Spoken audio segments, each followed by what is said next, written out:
say you get an agent who doesn't really do multifamily much, priced it incorrectly. When you educate them, do you see movement? 50-50, because it depends on the conversation they had with the client. I've seen it a couple times where the agent kind of just like got rolled over with the owner in pricing. And so the owner believed that price so much that even when we gave them all of the information, they're like, no, you told me it was this price. How is it now this price? So it really depends on the conversation. It's the broken telephone, right? Yeah. If you have an educated buyer that's explaining it to somebody that's maybe uneducated in the middle, that then goes to there's a breakdown of how this actually gets portrayed. I find most of the time with this type of stuff, let it sit on market. Let's revisit this in 100 days. Welcome back to REI Hot Seat. Andrew Hines here with Brad McCrae and Jacob Campagnaro. Jake's back. Hello. It's been a while. I know. It's been, I was starting to feel like feel left out. The world was moving on without me. Well, I was away for a week, and then since I've been back, it's just been busy, been on the road on Thursdays. Unfortunately, I got to fix that. Thursdays are when we record. Yeah. Okay. Anyways, that hasn't changed in a long time. Jake knows. But anyways, no, it's good. We have a few different people who are kind of our regular panel here, so that's awesome. Today we're doing it a bit differently. Today's episode is all about how do you just look at a random deal you find on, say, Realtor.ca, and determine if that's something that's worth doing a full analysis on. Because these guys, they often share really elaborate cash flow and financial analysis on different properties. And that's not a quick thing. That takes some deep focus. And of course, you got to have the models to put together. But what if you just want to get an idea? Is this even worth my time before you go to the next step of really getting deep on these numbers? So, Brad, what are we going to call this, Andrew? Quick ones? Well, I mean, quick and dirty. Quick and dirty? Quick and dirty is kind of the way once a month we'll do a quick and dirty episode. I don't know. This might become a thing. But I mean, really, this is sort of the foundation of how I've always looked at properties is, having shortcuts. Like what are some of the shortcuts? Like I would quickly look at, how does rent compare to purchase price? Without even getting into expenses, how does rent compare to purchase price? And I had my number in my head that I knew worked on my other properties. So I would just apply that really quick. Do I want to look deeper? Do I want to look deeper? And I started to find patterns. And I'm curious, you guys must have found similar patterns.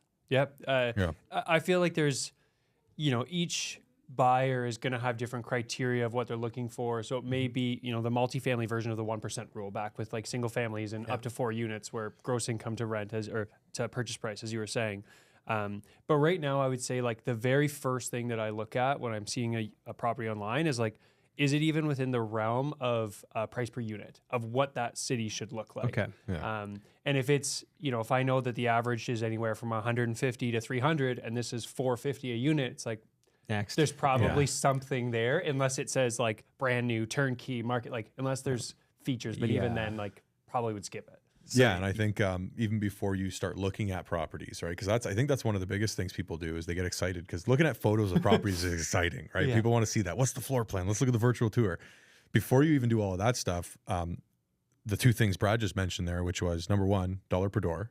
So, well, what the heck's the dollar per door in this area, right? Like right now we're going to be looking at one in, Wasaga Beach, right? So do you even know what the dollar per door should be in Wasaga Beach? Well, you'd know it'd be less than Burlington. It would be less than Burlington, right? But what I always like to say to people is, hey, pick a few areas. It doesn't mean that you have to buy in those areas, but if you're going to look in an area, do some quick market analysis before you even start looking for properties. Like know the area you're looking in. Well, but to Dave's point, Dave mentioned this last week, is like it's a very rough instrument to just use dollars per door because you have 2 beds, bachelors, 1 bed. It's like not all things are equal, of course. Exactly. But it gets you in the ballpark. Exactly. But to Brad's point, like you will, especially on MLS, if you're going through listings, like you say that, but then you see things where you're like Hamilton, 400 a door, 350 a door. And you're like, where are we? Like, generally, what's going you think on that here? doesn't right? make sense unless it's like a brand new No, construction. but we're talking like older retrofit stuff, or like you're looking at, especially with the smaller unit count when you get into like 4s and 5s. Yeah, you see some crazy dollar per doors. Like that's just your indicator right there, to say, hey, this is obviously not the one, right? Let's keep looking. So if it's a 5 unit, you're expecting that? Like you're going to see that crazy unit per door or crazy dollar per door? I've seen it, yeah, right. And then obviously if it's like a brand new build, yeah, things are different. But know a little bit about the area and then the rental figures as well, like rough idea of what the rental figures are. There's a website, it's called Door Insight, I believe. Yep. You probably use it as well. And it's like you type in the address of a property, you pick 1 bed, 2 bed, how many baths, and it'll give you like a radius of rental data. And so it'll kind of give you like, this is what it should go for. And then this is what the max is and this is what the min is. So those are little tips and tricks. So dollar per door is one that you could look at. Getting past that, do we want to just look at an example and then we can start talking about what you're looking at? So let's give a real life application here. So you've got this one on Mosley Street. On Mosley Street. So this is an on market listing, just hit the market a day ago, randomly picked this just to kind of go through as to, is this a property that we would want to look a little bit further into it? So right here in the description has some decent photos, looks nice inside, a good front facing photo. And then, so this is a 10 unit property. And if you go down here, you'll see that it's all the units are vacant and there's a VTB that's offered here with, you're getting a bunch of numbers essentially selling the property for you. And within this description, they seem realistic enough for me to want to get more. They're not offering it's not a 3% cap rate and a crazy high VTB or unrealistic data, which can also be in the description often. Well, I see 13.5% cash on cash. I mean, generally, I wouldn't trust that on a listing. But no, and I just mean it's enough to want to analyze it to see how close we are to that. They're saying they're 6%. Do you find that those are honest? I mean, in the multifamily mixed use, you can never trust their cap. You put it in your model, it's always going to be less. Yeah, and it's I don't want to say that it's not honest because most of the time it's that's the cap rate based on their analysis. But we specifically run whether or not the building is CMHC. We use CMHC numbers, and that's to make sure that there's no. Hey, we're cash flowing, but what about maintenance? What about salaries? What about CapEx and property management? CapEx is always missed. Yeah. And that's why sometimes cap rate's even a tough indicator. I want to talk on that, right? Like you see here, 6% cap, right? Like you guys just can't said, trust it. It's not I never apples to trust caps. Like when people, and even when people are buying, clients will come to me and be like, I only want 7 caps. I'm like, great. What's a 7 cap? Let's talk about how you're analyzing your numbers. Because guess what? My 4.5 cap might actually be your 7 cap, exactly. right? Because you're only using taxes and utilities and nothing for property management. That's why you got to get to apples, which I know we've talked about this before, but the advent of the MLI Select program and how everybody was flocking to that, it seemed like it sort of standardized analysis on the industry. Now everybody was speaking the same language, applying the same numbers. But that's not the case outside of our little world, though, right? You go on MLS and we can actually pull an exercise. Let's we'll inquire and actually get 3 or 4 different performers from 3 or 4 different listings. Entirely they all will over the be place. so different from each other. You'll be like, what is this? Right? This is outrageous. So that's something to mention. Is cap rate. I never believe cap rate, but what I will do is the dollar per door. I'll do the 1%, that's one the thing 0.6% you can't lie about, rule, right? Right. Well, that's why we really like dollar per door. But I would way more because you can trust it. Could you just give me gross rents? Because then I could just compare gross rents to the building. And, so and I start working off my sheet because I can look at your sheet and you can find commonalities. Exactly. What are your gross rents to achieve a 6 cap or a 5 cap? You're going to know percentage wise, not 1% rule per se. Maybe you would. Yeah, whatever but it's whatever it is. Exactly. Yeah. And so one thing I like to do is once you, and maybe we're fast forwarding a little bit, but once you pass the whole, okay, this is good enough for me to send an email. Yeah. Right. I'll usually ask for income and expenses. Yeah. I don't trust the expenses. So I basically toss the expenses out the window. But you can start with income and then But I look at the income expenses. and I say, I've sold enough of these properties where I know typically a multifamily building is going to run at a 30 to 35% OPEX. Yeah. And funny enough, the CMHC standards, if you run them properly, are pretty much 35% every time on your building, right? So that's roughly where things shake out. So you can simplify things and you can crunch those numbers very quickly to find out if you would qualify. So I would take gross income minus 35% equals, and that would be your CMHC vacancy to that as well. I would 35 includes vacancy, right? Whatever. Okay. So, but I would call it 35. Run it, see where it shakes out, right? What's your NOI? Then you can apply your market cap rate. So quick and dirty NOI, then you multiply by your cap rate. Is your price in the right realm? Yeah. Yeah. And then you, it's divided by your cap rate, not multiplied. Yeah, but, divided by Sorry, your I was sitting there like, that doesn't right. And then you'll come out with a purchase price, right? Yeah. Or you can do it the other way around and come out with your cap rate. And and that's a quick way. And I'm not saying base everything off of that, but if it's like within striking range where you're like, hey, I'm buying 5 caps and this is coming in at a 4.75 or a 4.8, and you're like, okay, maybe 35% is a little aggressive. We can tone that back a smidge, call it 30%. Boom, now we're 5 cap. This warrants doing a full pro forma for. Yeah. Right.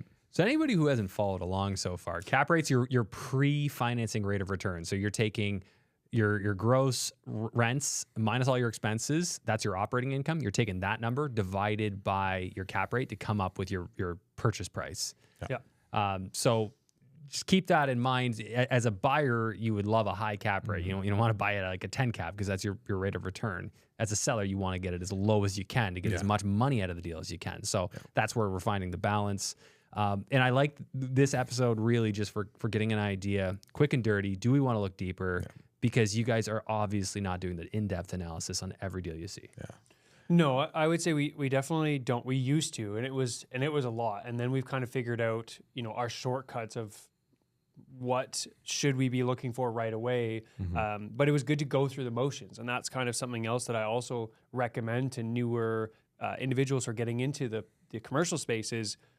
Do analysis, like whether or not you're going to purchase it, like go through the numbers, know what you're looking for so they can get familiar with it as well. And they know kind of all of the little tips and tricks that we just mentioned. Yeah. So it's good to start off by doing a lot of them, but then that helps you to be able to kind of have your sniff test. Yeah. And I think we glanced over one kind of big one, which is, and maybe we can even go to the next property if you want, Brad, and we can I'll talk about this on that one. Yeah.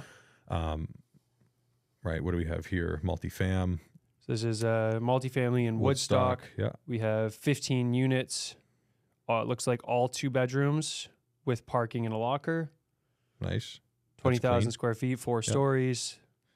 So this is actually perfect, right? Yeah. So what I wanted to jump on was, okay, before I even look at the numbers, right? The photos, I'm going to look at the photos. I'm going to analyze the photos really quickly. And what is that telling me? Right? So looking at this building, right off the bat here, I can tell true multifamily, purpose built. Yep. Right. Thumbs up for that. Thumbs up all around for right? that. $300,000 a door. You can tell that. Yep. So you're $300,000 a door, which in this area I think is a little rich. That's a little rich, right? That's for my blood, that's a little rich. Yeah. But you can see balconies, right? So that's something to keep in mind. Looks like concrete construction, right? I see brick, but either way, it looks but sturdy. brick with concrete internal, perhaps, right? If there's internal photos, we can look at that. Yeah. You even got aerials here, so you can take a look at the roof quickly, right? Roof has got a bit of standing water. Yep. So these are little things I like to look at. Is the standing water going to be a problem? It could, potentially, right? So flat roof should have drain, right? It should over time drain. Like if there's supposed to be like 1% slope, so that you still drain. It looks flat, but it's not completely. So flat. technically, it's like you don't know because if it just rained, there could be standing water. That's fine, right? Yeah. But if you look at the buildings next door, no standing water. This one does. Okay, why is that? Yeah. Let's take a look at it. Is there interior photos? Yep. Yeah, beautiful. There we go. So, okay. So looking through this is stick frame, right? How do you know? Just because I've been into way too many of these, so you can tell like just the design and how it is. Like that center wall stick frame. It's going to be probably concrete party walls in the hallway. But the units are going to be built out with wood. Okay.